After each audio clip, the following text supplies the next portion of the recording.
নমস্কার বন্ধুরা, আমার চ্যানেলে আপনারা সবাই স্বাগত জানাই। সামনেও আর সংগ্রাইন হরেক রকম পিঠা বানানির আমরা ইচ্ছা। তো চলো আজকে শিখিলাই আমরা মসুরি ডাইলর পিঠা আর নাইলে ফাকন পিঠা। যদি আপনারা আমার এই ভিডিওটা ভাল লাগে তে আপনারা আমার চ্যানেলে লাইক, কমেন্ট এবং শেয়ার করতে ভুলবা না, আর অবশ্যই সাবস্ক্রাইব করবা আর স্কিপ না করিয়া পুরা ভিডিওটা দেখবা। তো চলোই বানানি শুরু করি ফাকন পিঠার রেসিপিটা।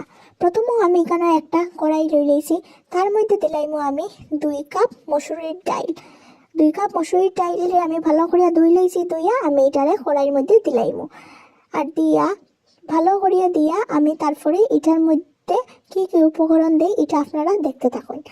মসুরি ডালটারে আমি খুব ভালো এবং ভালো কোয়ালিটির মসুরি ডালটা নিতে লাগবো। তারপর আমি এখানে 4 কাপ দুধ ইউজ করলাম, একদম খুব ভালো দুধ ইউজ করলাম আমি এখানে 4 কাপ। তারপরে অল্প লবণ দিলাইমো আমি টেস্টের লাগিয়া, আর তারপরে একটু গন্ধের লাগিয়া আমি দিলাইমো কয়েকটা এলাইচের টুকরা আর কয়েকটা দারচিনির টুকরা। আমি এখানে 4টা এলাচি আর 3টা দারচিনি দিছি যাতে গন্ধটা ভালো হয়। আপনারা এখানেও গুঁড়াও ইউজ করতে পারেন, কিন্তু আমি আস্তে দিছি কারণ আস্তে গন্ধটা আরো বেশি ভালো লাগে। তো এখানেও আমরা একটু লাড়াই সাড়াইয়া দিব, তারপরে গ্যাসটা অন করে দিব। গ্যাসটা অন করার পরে দেখরা আপনারা ডালটা আপনার একটু একটু করে সিদ্ধ হয়ে যায়। ডালটা আমরা ডালটা ভালোভাবে এখানে সিদ্ধ হইব, এবং সিদ্ধ হওয়ার পরে আমরা কি তখন এটার থেকে যে আস্তা মশলাটি দিয়েছিলাম এটি আগলস্ত তুলে লাইম আমরা এখানে, নাইলে এটি যদি আমরা ব্লেন্ডারও দেই তখন আমরা মুখও একটু দানা দানা লাগবো। তারপরে আমরা এই মশলাটি তুলিয়া ডালটিরে আমরা ব্লেন্ডারও ফেলাই দিব।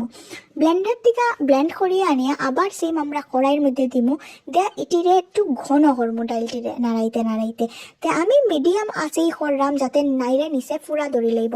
তো আস্তে আস্তে নাড়াইতে নাড়াইতে এটা আপনারা দেখরা যে আমি কতটুকু ঘনের মধ্যে আনা, আমি যতটুকু ঘন করা আপনারাও কিন্তু সেম ঘন করবা, নাইলে কিন্তু পরে দিকে কিন্তু আপনারা পিঠাটা আটকাইতো না বালাটিকে।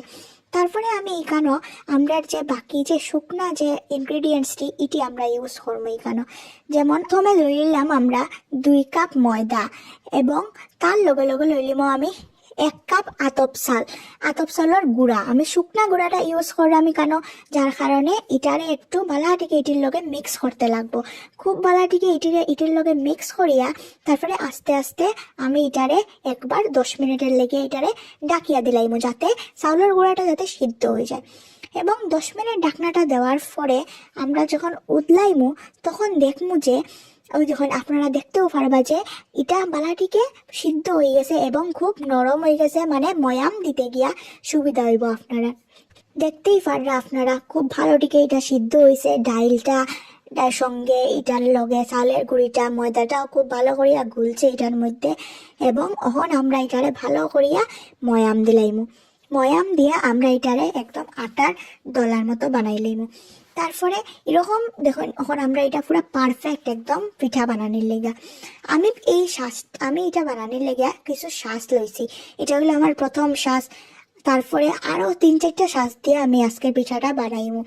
এই হইলো আমার দ্বিতীয় শ্বাস, আর তারপরে হইলো এই 3টা শ্বাস। আপনারা যদি শ্বাস দিয়ে না বানাইতে চান, আপনারা নর্মাল সন্দেশের মতো নাইলে নর্মাল কালাজামর মতো ওরকম করে আপনারা বানাইতে পারেন। তো আমি ছোটো করে একটা বল কাটি লইলে এই বলটিরে আমি ভালো করিয়া ময়াম দিমু যাতে তার মধ্যে কোনো ক্র্যাক না থাকে। ক্র্যাক থাকলে কিন্তু পিঠাটা ফাটি যাইব আমার। তারপরে 2 হাত দিয়ে আমি ভালোটিকে এটারে ঘষাই এটারে ভালো করে সুন্দর করে লাড্ডুর মতো রুটির একটা বলের মতো, রুটি যেরকম আমরা বানাই এরকম একটা ডলার মতো করবো। তারপরে এটারে আমি আমার যে শ্বাসটি কিনে আনছিলাম, শ্বাস আপনারা কোনো না থাকলে ওইব, আপনারা অন্য কিছু শেপও বানাইতে পারবা। শ্বাসটির মধ্যে আগলো চাপা চাপা দিয়া এটারে শ্বাসের আকারে আমি গড়ে লইব। বেশি চাপা দিলে কিন্তু সাইড থেকে ফাটি যাইব। এদিকে আমি উপর দিক থেকে আরেকটা শ্বাস দিয়া এটারে আগলস করিয়া চাপা চাপা দিলাম। আমি চাপা চাপা দিয়া এই দেখুন আমার কি সুন্দর হয়েছে পিঠাটা। পাকন পিঠার পুরা ডিজাইন হইয়া বাইরে গেছে আমার পাকন পিঠার। ওরকম আমি একটা একটা করিয়া সবটি পিঠারে সাজও ফালাইয়া সুন্দর করিয়া পাকন পিঠাটিরে সাজ দিলাইমু। এখন আমরা বানাইমু পাকন পিঠার লেগা চিনির রস বা চিনির চাশনি যেটা কয়। তো চিনির চাশনি বানাইতে গেলে আমরা কড়াইয়ের মধ্যে দিলাইমু 4 কাপ চিনি, 4টা এলাচি এবং 4 কাপ জল। 4 কাপ জল দিয়ে আমরা চিনির শিরাটারে বানাইলিমু বা চাশনিও অনেকে হয়। তো চিনির শিরাটা বানাইলিমু আমরা 4 কাপ জল দিয়া একদম মিডিয়াম লয়ে, নাইলে বেশি ল দিলে কিন্তু পুরা চিনিটা কিন্তু কালো হয়ে যাব এবং আমরা আস্তে আস্তে এটার মধ্যে যখন বকলানি উঠে যাইব বা উবাল উঠে যাইব তখন আমরা এটার মধ্যে লেবু চিবিয়া দিলাইম। লেবু চিবিয়া না দিলে কিন্তু চিনিটা পরে দিকে কিন্তু একদম আইসের মতো হয়ে যাব, মানে টুকরা টুকরা টুকরা টুকরার মতো হয়ে যাব। এখন আমরা পিঠাটা ভাজার লাগিয়া আলাদা কড়াইয়ের মধ্যে ফাইন তেল বা সয়াবিন তেল আমরা দিলাইলাম। তারপরে দিয়া এটারে গরম করিলাম আমরা এবং একটা কাঠি ঢুকাইয়া দেখরা আমি চেক করলাম যে তেলটা কতটুকু বয়েল হয়েছে। যখনও দেখবা যে তেলটার মধ্যে বুলবুল উঠে তখনও বুঝবা যে তেলটা খুব ভালোভাবে গরম হয়ে গেছে। তারপরে আস্তে আস্তে আমি সবটি পিঠা একটা একটা করিয়া ছাড়ি দিব। আমি প্রত্যেকটা পিঠা 4 মিনিট বা 5 মিনিট করিয়া উল্টাই পাল্টাই এক একটা পিঠে ভাজবো। আর যত সময় পর্যন্ত এক একটা পিঠ লাইট গোল্ডেন কালার হয়েছে না তত সময় পর্যন্ত আমি এই পিঠাটিরে ভাজতে থাকবো। এবং আস্তে আস্তে লাইট গোল্ডেন কালার না হইলেও পিঠাটি দেখতে সুন্দর হয় না।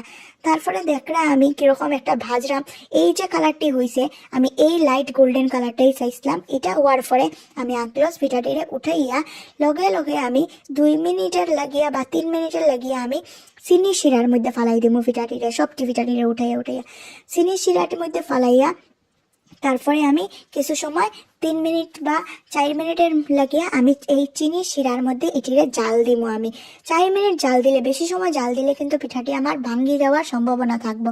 একদম খুব আস্তে আস্তে করে নাড়া দিবা আপনারা। তারপরে দেখুন আমি এটিরে কিছু সময় রাখি আমি এটিরে উঠাই নিলাম, কারণ চিনির শিরাটি এটির শরীরের ভিতরে ঢুকে গেছে। তো এটার লেগে আমি এই সবটি জিনিস এটির থেকে উঠাই নিলাম পিঠাটি।